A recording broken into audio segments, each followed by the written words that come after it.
day one of busking. This is, yesterday I kept saying, tomorrow's the day that everything changes. There's a version of myself who would have been disappointed with the outcome of today. But who I am now is, I think that's true. I am not the person that I was yesterday. I have a level of confidence that wasn't there.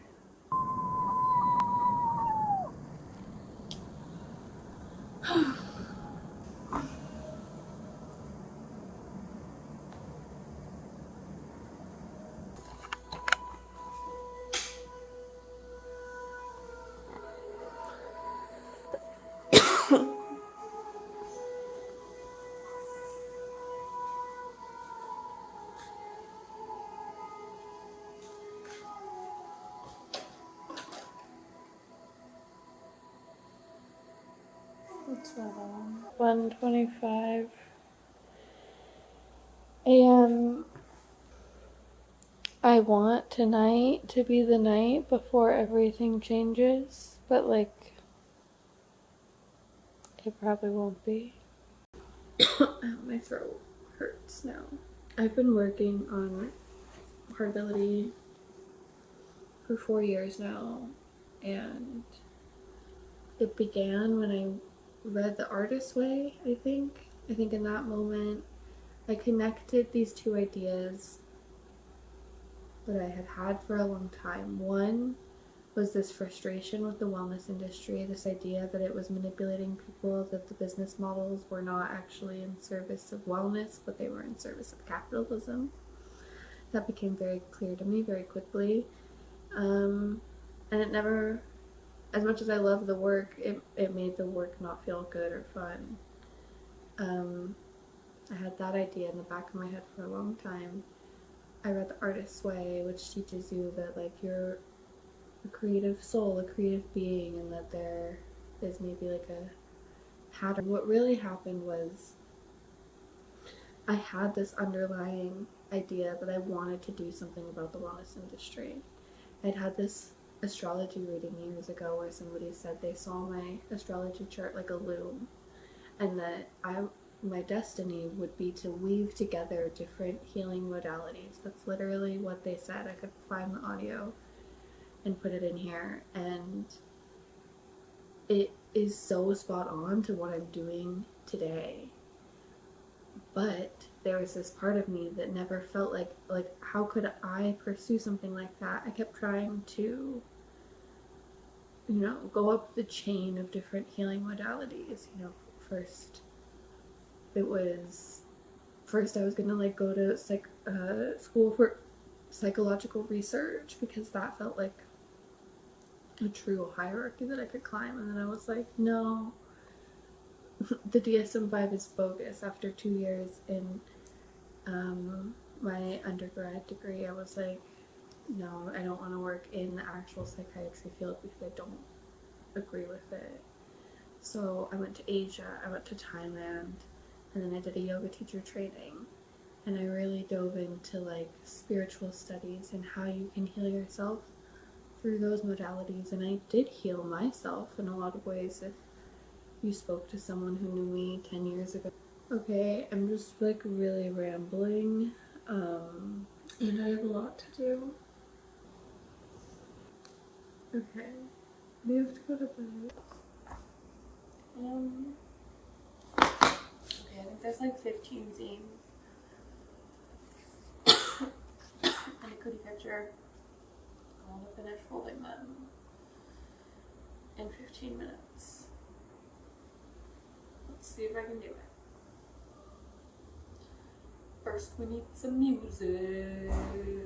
It's everything is pointing to Chiron, wounded healer in the 6th house. So you are definitely a healer with this multiple planet opposition. So it's not just healing, that you're having a lifetime of mastery and expertise coming through you this journey, but also new modalities of healing that will probably come through weaving combinations of different lineages and different streams that you have found work for you. So you're a weaver, and even your chart looks like this, like kind of like a loom with everything pointing. Kind of amazing. I've never seen this chart with everything pointing to Chiron. I feel like I should have announced I was getting dressed for the day, but here I am finishing up these zines, and I haven't really said anything about what these zines are. So what I'm doing is called the Dream Hotline. That's what the phone is. It has a little recorder in it. When you pick it up, it has a message that asks you to leave a message about your dream as the first step in making it come true. And then the scene has the next steps to take after that. So I created that, and then I created this little dream catcher that goes along with it. It's like a cootie catcher, you know, like from when we were kids.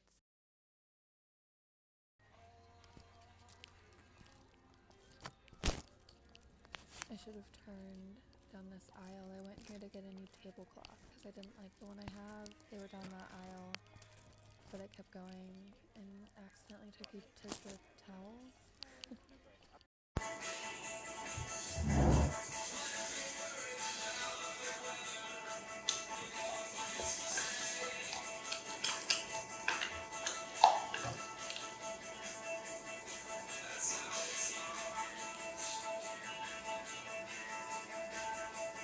New bombshell has entered the villa. Feels like I'm in a villa. I'm so fucking hot right now.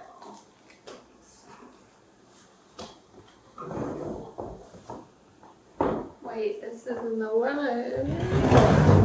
Okay. It has so many wrinkles. It looks like a wedding thing. Fuck! I hate it. I'm gonna put this on top. Is that better? I think it looks like a wedding. What if we do this?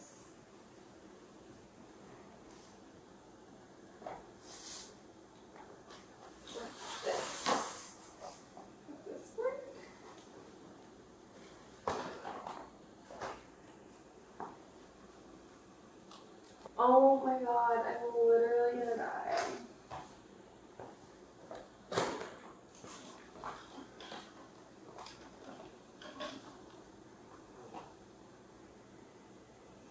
I hate it.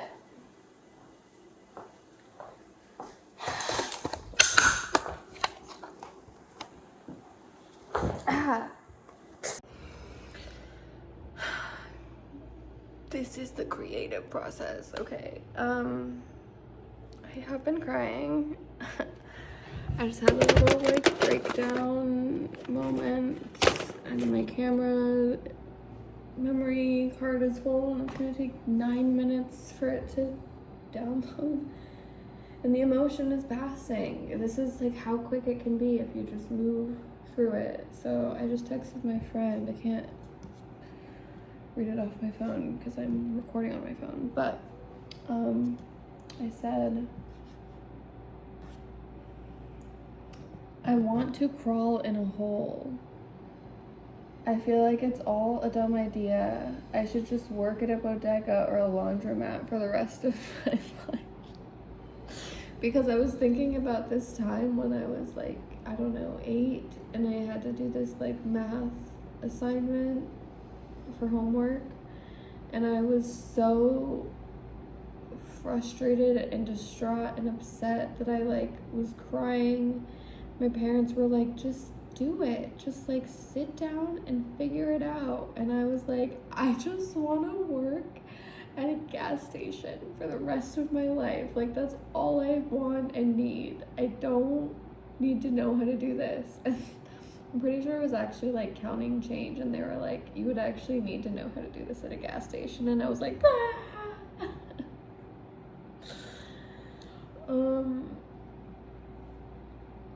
But I'm having a disaster trying to style this chair. So I said that to my friend. I was like, I just want to give up. What am I even doing? Why am I doing any of this? I think this is such a normal feeling to have when you like are getting towards the end of something and it's just like not coming together and you get so frustrated and you just walk away and you do something that's, sorry, I need to stop. Okay, this is gonna be fine. You walk away and you go do something else and you leave the dream behind, and that's like, I feel like when I'm at risk, I'm like at that juncture, I've reached that crossroads. Do you really want to commit to this project, or do you just want to like go do something you don't care as much about, which is like a valid option sometimes. I think some dreams, like, they don't have to go all the way to the end point. Sometimes it just needed to go to like a certain point. There are a lot of dreams I've had that I've forgotten. I dreamt of like knitting a sweater, knitting scarves, knitting hats, knitting. I dreamt of like learning how to embroider like my grandmother, having her teach me. I've tried so many times to sit down with her. I dream, I'm not saying that it's like wrong to give up on a dream, but it is a choice.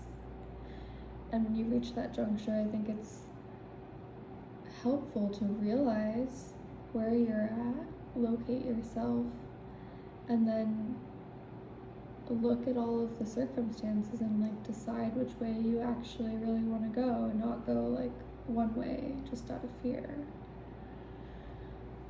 So I sent her that. I started crying hysterically.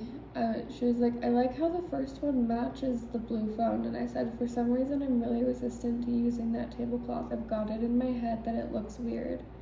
But I also agree that it's the best out of all the options, but I'm just still not happy with it. She said, maybe it needs a scarf. And my head went like, bing. And I got up and I went and got this scarf that I hadn't thought of. And that's when my emotions started to shift and I wasn't like crying anymore. And then I was like, damn, I should be filming this. And then I realized that my camera had run out of memory, and here we are. So let's see if this scarf is the answer to my prayers.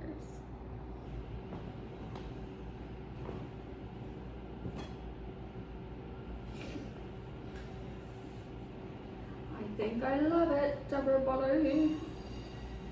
Oh, I think it's so good. This is it. I think this is it. It actually matches the phone.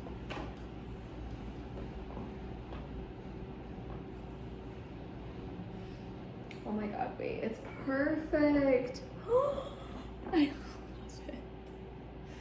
This is definitely it, but maybe we should put the lace underneath. I want to explore that option.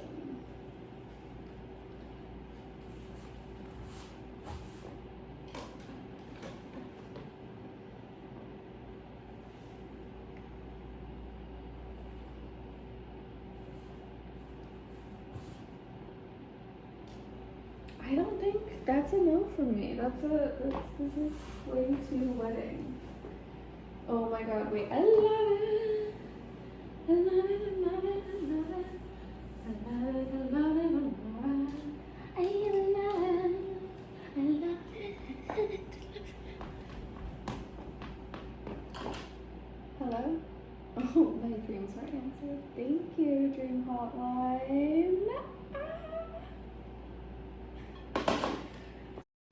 Okay, well, I did it. I'm beat. I'm so tired. This week has been a lot, like preparing to go do this for the first time and putting everything in place and making sure it was all perfect. And like, the funniest part is none of that really mattered, but also I couldn't have gotten there if I didn't do all the other stuff, I don't think. So, where do I start? I didn't really film after I left here. But I found, I think the last time I filmed was like when I was looking, when I found this and it was like, oh my god, I finally have the tablecloth. So after that, I had a panic attack. I just got like really nervous and very much like stuck for a second. And then I was like, you just have to go. You just have to do it. You just have to go be that. Go be the person. Go do the thing that you've been planning for all week. And so I just got up off the couch, grabbed my stuff, walked out the door. I got to the park and I just sat down for a minute. I was still really nervous. I'll put my Aura ring up here, the Aura ring stress tracker chart. But it was, you know, like super high the whole time that I was preparing to go. And then, so I got there, I sat down, I just like breathed for a minute. And I specifically looked for a bench that was at like the end of a section of benches. So there was like an empty space next to me. So once I gathered myself, I set up right next to me. And it was kind of in like the back corner of the park. Washington Square Park has a fountain in the center, and a lot of people like set up and sell their artwork around there. And that I knew that that was like where I should be, but I just wanted to be somewhere a little bit quieter to start. And after about 15 minutes, I had my first visitor, and it was like so chaotic. I have a video of it, but like it it was, all of the filming of what happened was really bad. So that's okay. Today wasn't about filming, I guess. Today was just about like getting out there and trying. But so anyways, this guy came up and he was like, what's going on? And I was like, you know, you can pick up the phone and it'll give you a prompt. And he was like, okay. And so as he's doing that, another guy comes up and he's like, can I take a picture of you? And I like look over at the phone and I see that there's bird shit on it. There's like a huge thing of bird shit. And I'm like, oh my god, there's bird shit on it. And so like I get up and I'm like looking for something in my bag. All I have is like a receipt sticker from UPS. So it's like the most unabsorbent thing in the world. And I'm trying to like wipe the shit off the phone. And the guy that stopped to use the phone is like using the zine that I had on the table to like wipe it off. And I'm like, oh my god. And then like the other guy is like taking a photo of all of this happening, and I'm like, let me like get out of the way. This other guy, they're like not related, they don't know each other. The other guy was like an amateur photographer. And okay, so the amateur photographer, the guy poses for that, he takes his photos, the photographer leaves, then it's just me and the guy. And he's like, okay, so what's going on? And I'm like, so you pick up the phone and it has a prompt. So he picks it up and listens to it, and then he just like puts it back down. He's like not interested in recording it. And I was like, do you want to take a zine? You can take a zine. And he like starts talking to me. He's like, what's your phone number?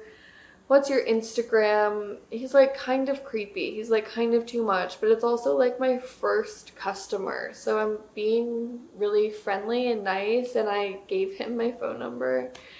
And he's already called me like 10 times.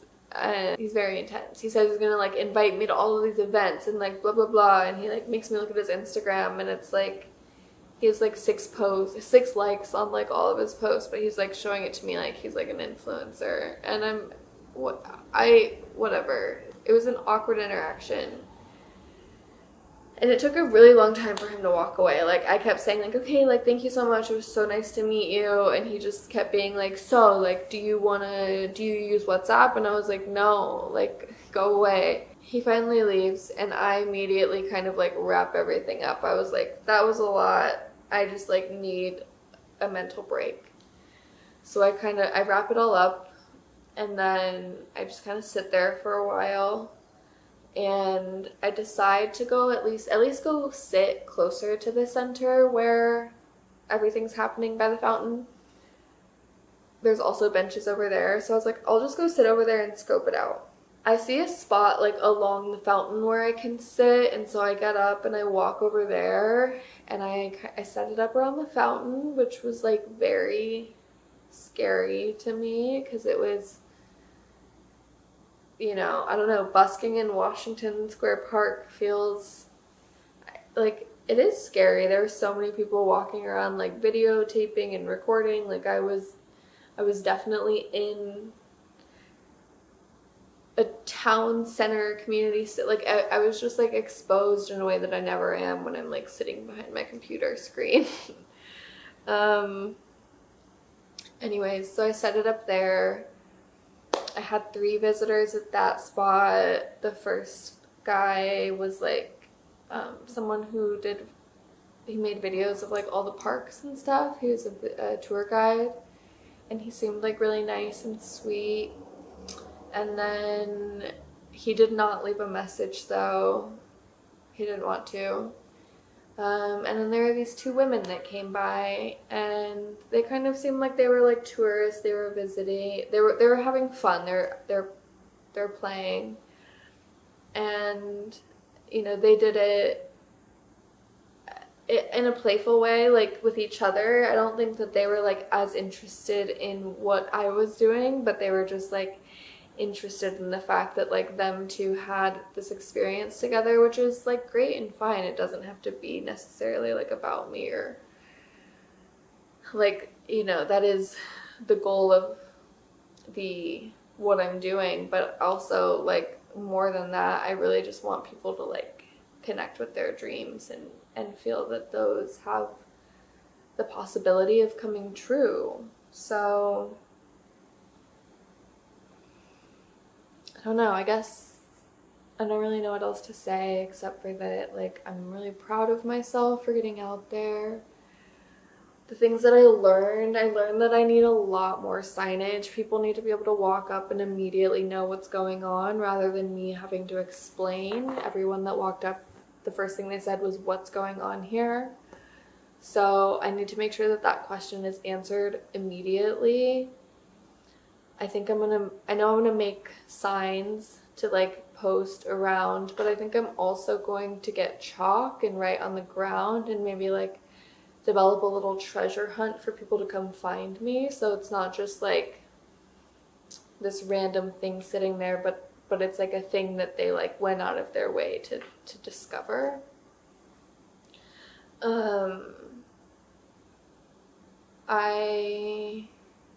And the other thing I want to do is listen to what these 2 women said.